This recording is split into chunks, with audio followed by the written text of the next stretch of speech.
Good morning, good people. How are you all today? Well, I hope.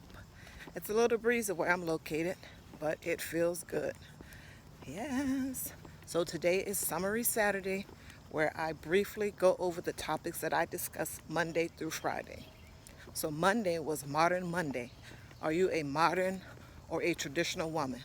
And if you are a modern woman, what would need to happen for you to go to traditional if that is something that you and your spouse or significant other would like to happen in your life? Touchdown Tuesday. Is your spouse a football fanatic?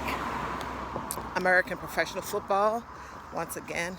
Does he buy the gear, host football parties, etc.?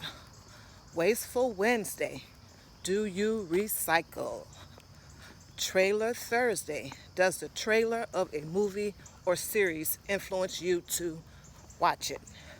Or is there some other factor like the actors or the producer or the director? Fix It Friday. Yes, Fix It Friday yesterday. Have you ever hired a handyman, or have you ever used an app, for example, TaskRabbit, to hire someone to come and fix something in your home for you? And of course, as always on Friday, don't forget about the finance, your budget. Try to stay within budget. Also, today is Saturday. Recharge those batteries. Spend some quality time with your family, your children. Be safe and take care. Have a great weekend, you all. I'll see you tomorrow. Bye-bye.